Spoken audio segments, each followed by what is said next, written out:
Hi everyone, this is the PLT overview for the week of September 28th through to October 2nd.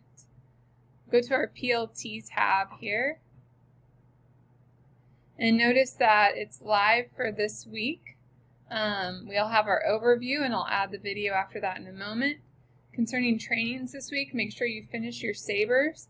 This is Friday when I'm making the overview, and the last time we looked, only 14% of you had completed the sabers. So, not to cause you more stress, but we do have to get those done within a certain window.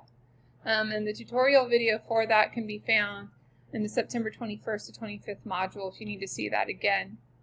Make sure you update grades every week by Friday, and that also includes making sure they sync to Infinite Campus. So there's a video here. Thanks to Dottie for making that. And then also this week in our training, we just have the video about what to do for a suicide protocol. We'll be following up with that next week for more specific protocol measures for remote teachers and students.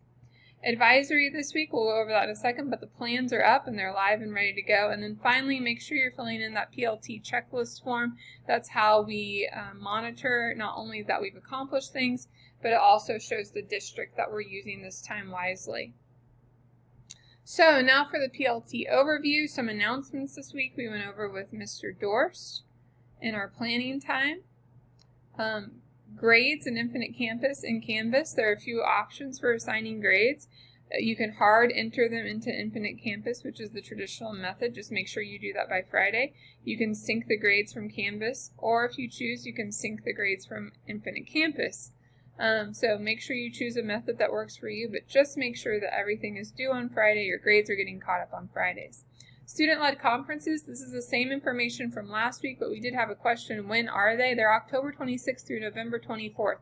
If you have questions, make sure you email Ben Jimenez, but also we'll be going over everything in PLT and advisory.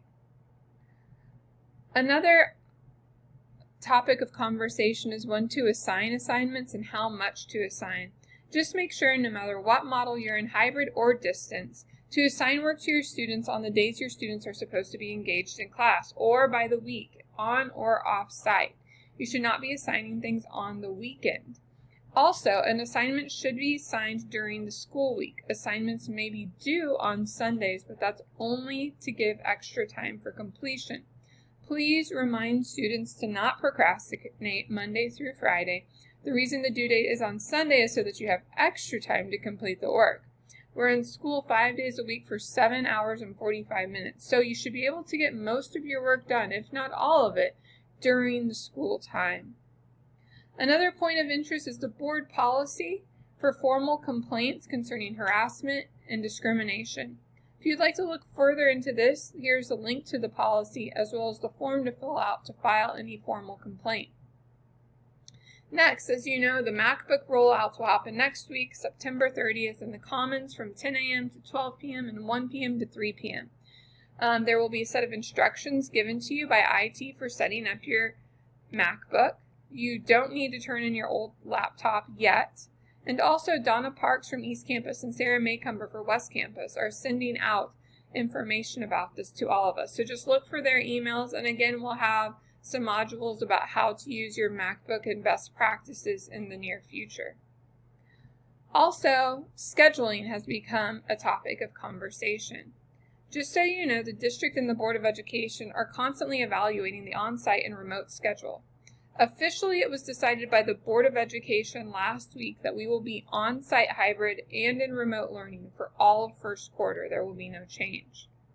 Also note that second semester schedules have not been set yet for either delivery models because we will be allowing for instructional preferences.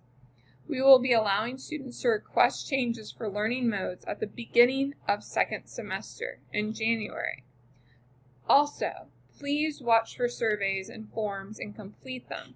This is the way we have a voice as teachers and employees and educators on the scheduling process and the timeline for any changes that might take place. We already went over the trainings this week, but one more note concerning sabers. You will be receiving a friendly reminder to those who haven't completed their sabers for their advisory students on Monday. And if you have any questions about your username or your password for fastbridge.org, just email James Neff and he'll help you out. Advisory this week, just as we're looking at the suicide protocol for teacher training, advisory is our suicide prevention lesson this week. So please be mindful of your students' reactions. Contact grade level counselors and administrators as needed for any situations that may arise. Stuco has assisted with this week's advisory lesson as they have in the past, and we really appreciate that. Also, there will be a tech tip from Jenny Carr. Thank you so much, Jenny.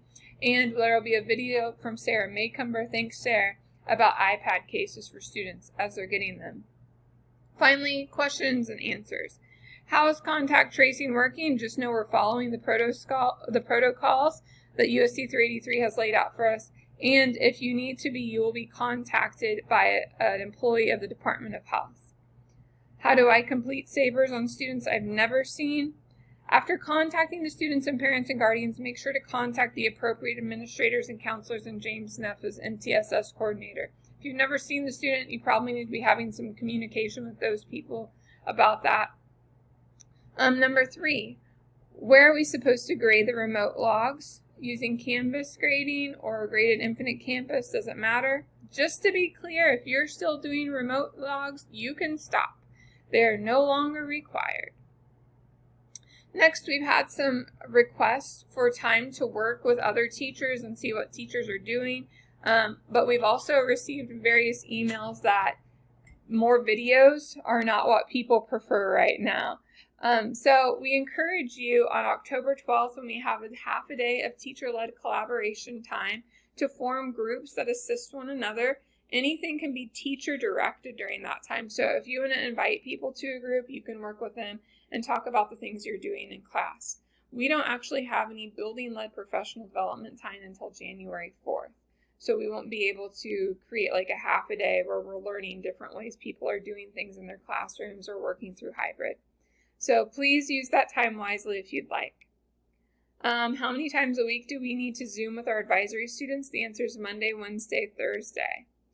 Next question, do I need to do anything for attendance in Infinite Campus for students that are in remote learning?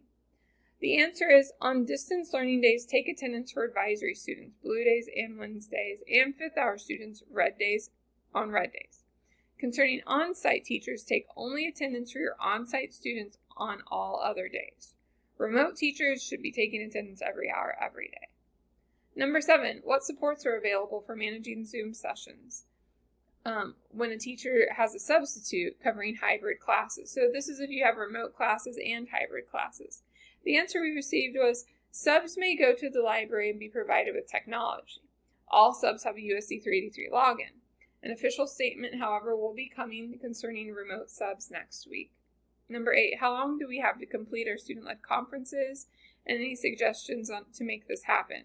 Again, student-led conferences are October 26th through November 24th, so we've got some time to figure this out, and we'll do all of that through PLT and advisory.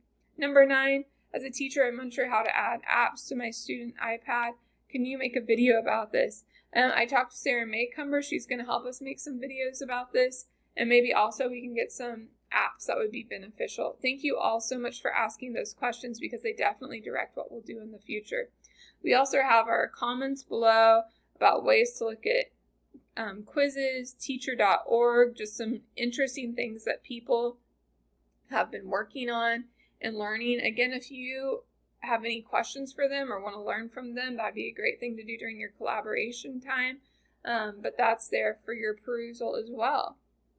So with that, we are ready for the next week. Thanks so much for everything you do, and have a great day.